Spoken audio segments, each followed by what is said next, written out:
இந்த ஆட்சி அமையும் போது இதுக்கு நாம் கொடுத்த பெயர் என்ன தெரியுமா? விடியல் ஆட்சி. ஏன்னா 10 ஆண்டு காலமா படுபாதாளத்துக்கு தள்ளப்பட்டு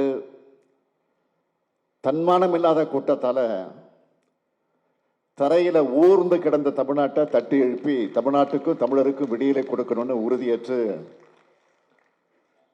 அதுக்கு விடியல் ஆட்சின்னு பெயரிட்டோம். நான் ரொம்ப கான்ஃபிடென்ட்டா ஏன் சேலஞ்ச் பண்ணியே சொல்லுவேன், இன்னைக்கு தமிழ்நாட்டை பல மடங்கு முன்னேற்றி இருக்கோம். இன்னும் செய்ய வேண்டிய கடமைகளும் திட்டங்களும் நிறைய இருக்கு. இந்த ஆட்சி காலத்தில் இன்னும் ஓராண்டு இருக்கு. அதை கடந்து உங்க ஆதரவு அடுத்த சட்டமன்ற தேர்தலில் வென்று திராவிட மாடல் ஆட்சி தான் தொடரப்போகுது. அதனாலதான் நாங்க சொல்றோம், நாடு போற்றும் 4 ஆண்டு தொடரட்டும் இது பல்லாண்டு எவ்வளவு முழக்கமா வச்சிருக்கிறோம். கடந்த 10 ஆண்டுகள்ல தான் பாழாய் போன ஆட்சி நடந்தது அப்படின்னு விமர்சிச்சிருக்காரு. அதை இப்ப சீர்படுத்துற பணியில ஈடுபட்டு இருக்கோம் அப்படின்னு சொல்லிட்டு 4 ஆண்டு முடிஞ்ச 5 ஆண்டு தொடங்குற இதுல அவர் பேசியிருக்காரு. அதை எப்படி சரி, நீங்க கேட்குற கேள்வி சரியான கேள்விதான். அவரை வெளிப்படுத்தின கருத்து நீங்க கேட்டுக்கிறீங்க. 10 ஆண்டுல சேலம் மாவட்டத்தை எடுத்து நீங்க மற்ற பகுதியில் கூட உங்களுக்கு தெரியாது, தெரிஞ்சிருக்கும் தெரியாது இருக்கலாம், அது வேற விஷயம். நீங்க கூட நண்பர்கள் உங்களுக்கு அண்ணா வேணுமா எல்லா விதத்தையும் தொடர்பு இருக்குது சொல்லுங்க.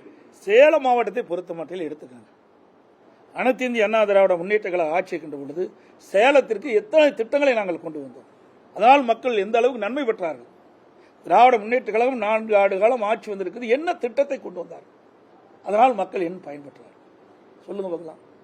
அழகான நம்முடைய சேலம் மாநகரம் வளர்ந்து வருகின்ற அந்த மாநகரத்தில் போக்குவரத்து நெரிசல் குறைப்பதற்காக எங்கெங்கெல்லாம் பொதுமக்கள் கோரிக்கை வச்சாங்க பாலம் கட்ட வேண்டும் என்று, அங்கெல்லாம் பாலத்தை கட்டி கொடுத்தோம். குடிநீர் தேவையை பூர்த்தி செஞ்சு கொடுத்தோம். பாதாள சாக்கடை திட்டத்தை நெறிமுறைத்தோம். இன்றைக்கு கனமழை காத்தடிக்கின்ற பொழுது மின்தடை ஏற்படும். அந்த மின்தடை ஏற்படாமல் அந்த பூமிக்கு அடியில் அந்த மின்பாதை அமைச்சு கொடுத்தோம். சேலம் மாநகரத்தில் இருக்கின்ற சாலைகள்லாம் புதுப்பிச்சு கொடுத்தோம். பார்க்குகள் அமைச்சு கொடுத்தோம். இன்றைக்கு ஏழை எளிய தாய்மார்கள் பெற்றிருக்கின்ற குழந்தைகள் வளமோடு செழிப்போடு இருக்கணும் என்பதற்காக இன்றைக்கு தனியார் மருத்துவமனைக்கு போனால் 10,000 5,000 பிரசவ செலவு கொடுக்கணும். அங்கே நம்முடைய சேலம் மோகன்குமார் மருத்துவமனையில் அழகாக அற்புதமான இன்றைக்கு மகப்பேறு மருத்துவமனை கட்டி கொடுத்தோம். 500 படுக்கை வயசு மகப்பேறு மருத்துவமனை, பச்சிளம் குழந்தைகள் சிறப்பு சிகிச்சை இதெல்லாம் கொடுத்த அதிமுக அரசாங்கம். அதோட புதிய தாலுக்கா சேலத்தில் கொடுத்தோம், ஆடையம்பட்டியில் கொடுத்தோம். இதெல்லாம் மக்கள் பயன்பாட்டுக்கு வருகின்ற திட்டம், மக்களுக்காக திட்டம். அதை கூட அரசியல் காழ்ப்புணர்ச்சியின் காரணமாக அதிமுக ஆட்சியில் கொண்டு வந்த திட்டம் என்ற ஒரே காரணத்திற்காக திட்டத்தில் முடக்கி வச்சிருக்கிறாங்க. இதெல்லாம் மக்கள் பார்த்துட்டு இருக்கிறாங்க. இப்படி ஏராளமான திட்டங்களை நம்முடைய சேலம் மாநகரத்தில் முடித்திருக்கிறோம். அம்மா மினி கிளினிக் கொண்டு வந்தோம், எவ்வளவு அற்புதம். நம்முடைய சேலம் மாவட்டத்தில் மட்டும் 103 அம்மா மினி கிளினிக், அத்தனையும் கிராமம் நகரத்தில் மக்கள் ஏழை மக்கள் அதிகமாக வசிக்கின்ற பகுதியை தேர்ந்தெடுத்து அங்க இந்த அம்மா மினி கிளினிக் ஏற்படுத்தணும்.